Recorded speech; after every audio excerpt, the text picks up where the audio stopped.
Henry here got on the train with $200. He couldn't see any harm in a friendly game of cards. What if the other men were strangers? And take Joe Collins. He's got a nice wife at home. But he met this girl at the bar, and she looked after the first couple of drinks.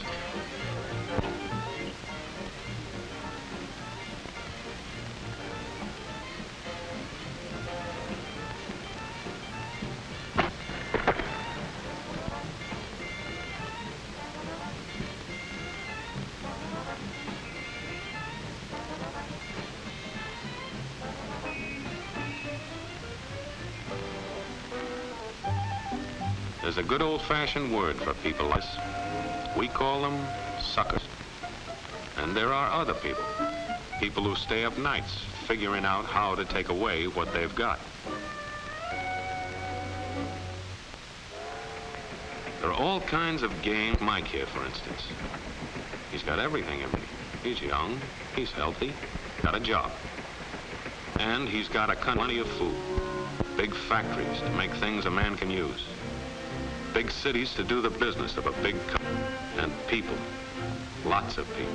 Enough to work the farm and build the factories, dig the mines, and run the business.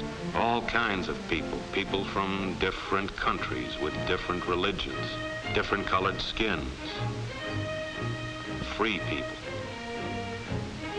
They can live together and work together and build America together because they're free.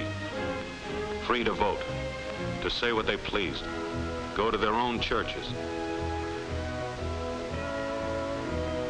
to pick their own jobs. Yeah, Mike's got something, all right. He's got America. But there are guys who stay up nights figuring out how to take that away from him. I happen to know the facts. Now, friends, I'm just an average American. But I'm an American. And some of the things I see in this country of ours make my blood boil. I see people with foreign money. I see Negroes holding jobs that belong to me and you. Now, I ask you, if we allow this thing to go on, what's going to become of us real Americans? I've heard this kind of talk before, but I never expected to hear it in America. This fellow seems to know what he's talking about. What are we real Americans going to do about it? You'll find it right here in this little pamphlet. The truth about Negroes and foreigners. The truth about the Catholic Church. Do you believe in that kind of talk? I don't know, makes pretty good sense to me. And I tell you, friends, we'll never be able to call this country our own until it's a country without. Without what? Yeah, without what? Without Negroes. Without alien foreigners. Without Catholics. Without Freemasons. You know these people. What's wrong with the Masons? I'm a Mason. Hey, that fellow's talking about me. And that makes a difference, doesn't it? These are your enemies. These are the people who are trying to take over our country. Now you know them. You know what they stand for. And it's up to you and me to fight them. Fight them and destroy them before they destroy us. Thank you.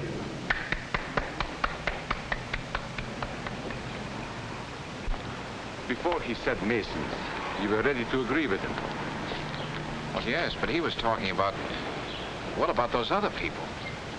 But in this country, we have no other people. We are American people. What about you? You aren't American, are you?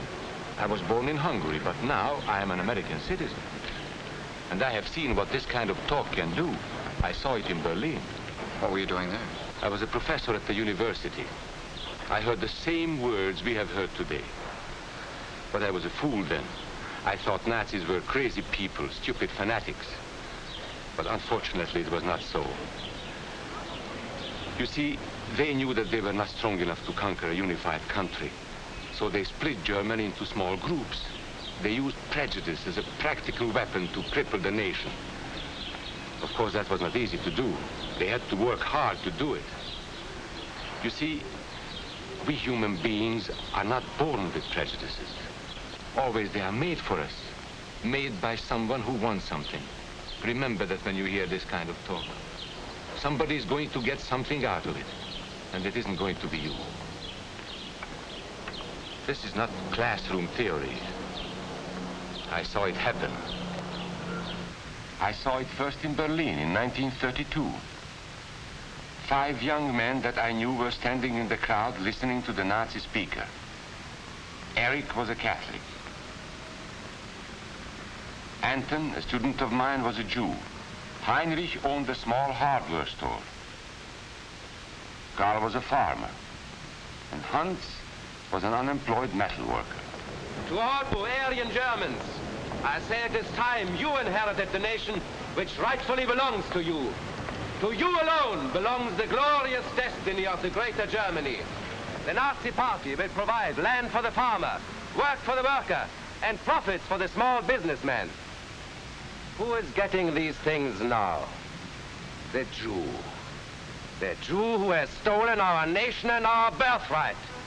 Who makes all the money and takes all our jobs? The Jew! He must be shunned. He must be ostracized. He must be eliminated. And the Catholics. We don't want our great nation run by a foreign church. We Germans will know what to do with these people when the time comes. They and their faith must be destroyed. Then there are the Freemasons. In Germany, we have no place for secret societies. There will be only one society, and that is the Nazi Party. There will be no secrecy about that in the new Greater Germany. One by one, he attacked each minority, and he split them off one from the other.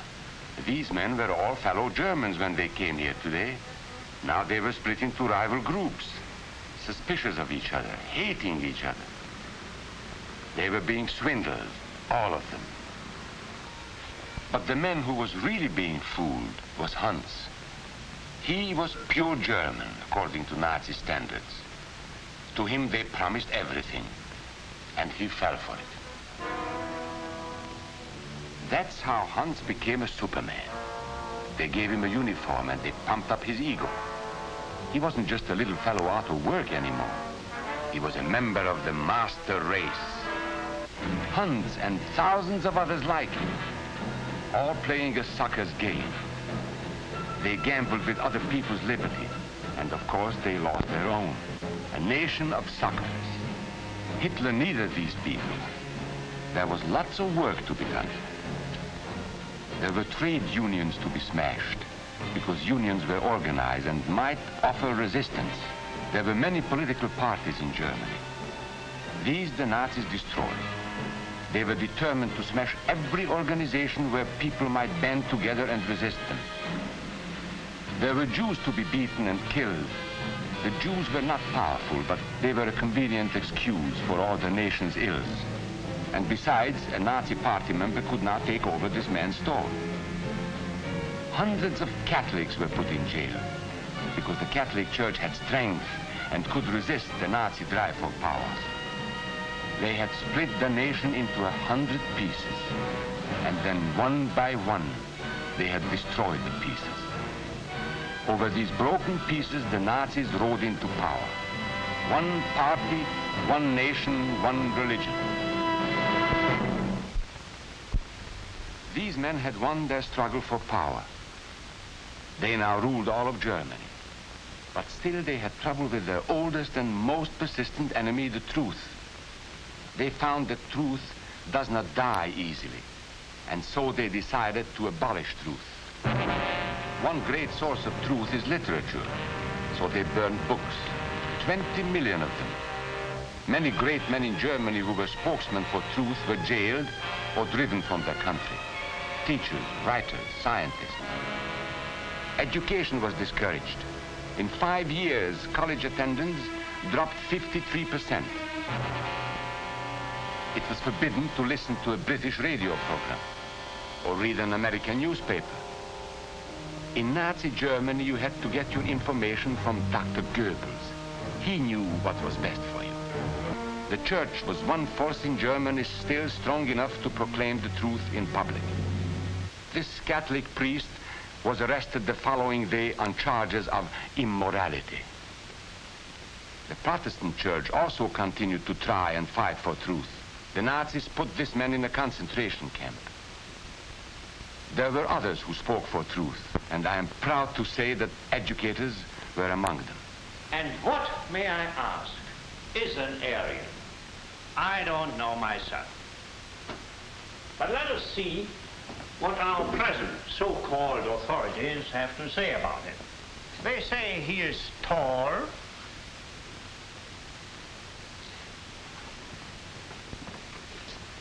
slender,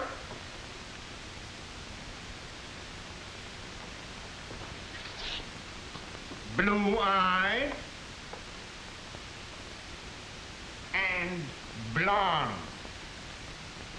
There is no Aryan race. And more important, there is no master race. There are people who may find these ideas convenient, but science cannot support them. There is no scientific proof that there's any correlation between a man's racial characteristics and his native ability or character. In all racial groups, we find the same range of potentialities. We find idiots and geniuses.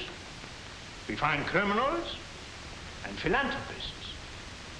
We must judge each man as an individual and not by the color of his skin or his eyes or by the length of his nose.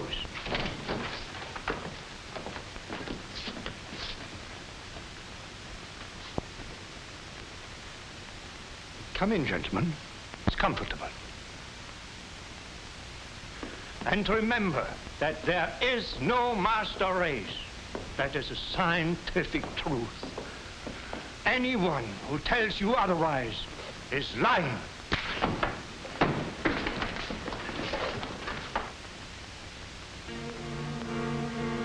And so for all practical purposes, truth had been abolished in Germany.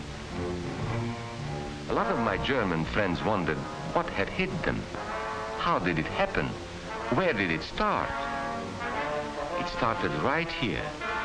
And this was where it could have been stopped. If those people had stood together, if they had protected each other, they could have resisted the Nazi threat. Together they would have been strong. But once they allowed themselves to be split apart, they were helpless. When that first minority lost out, everybody lost out. They made the mistake of gambling with other people's freedom. Now let's see how those bets paid off. Karl the farmer was gambling on a better life for himself. What he got was extra hours of back-breaking work, as much as 100 hours a week. He was forced to stay on his land and produce what he was told to produce, because now Hitler was preparing for war.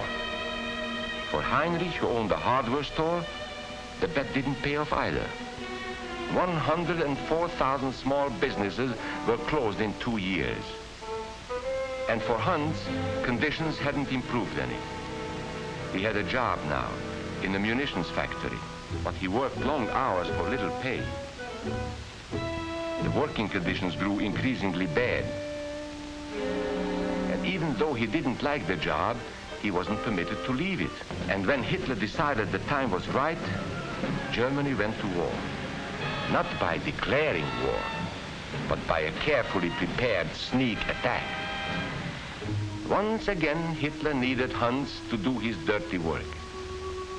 Hans was an expert at brutality this time, and Hitler had decided to use Hans and his brutality against other peoples, the Czechs, the Poles, the French, the Russians. But in the crucial test of war, Hitler's race theories didn't pay off. His pure-blooded supermen were defeated by the mongrel armies he despised. By the British at El Alamein.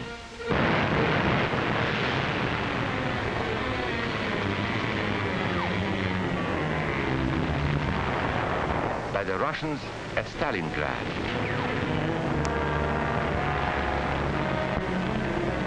Then on D-Day by American soldiers of every color and religion, who smashed across the Normandy beaches and drove on through to the heart of Germany.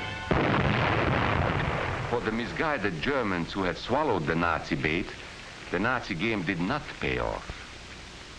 The continent of Europe was strewn with millions of German bodies, pure Aryan bodies. Karl, the farmer, was left in the snow outside of Moscow. Heinrich stayed in Italy at Salerno. And Hans, who was going to rule the world, got only a little patch of Normandy that he could call his own. We must never let that happen to us or to our country. We must never let ourselves be divided by race or color or religion, because in this country we all belong to minority groups. I was born in Hungary. You are a Mason. These are minorities. And then you belong to other minority groups too. You are a farmer. You have blue eyes. You go to the Methodist Church. Your right to belong to these minorities is a precious thing. You have a right to be what you are and say what you think, because here we have personal freedom. We have liberty. And these are not just fancy words. This is a practical and priceless way of living. But we must work at it. We must guard everyone's liberty, or we can lose our own. If we allow any minority to lose its freedom by persecution or by prejudice, we are threatening our own freedom. And this is not simply an idea. This is good, hard common sense. You see, here in America is not a question whether we tolerate minorities. America is minorities. And that means you and me.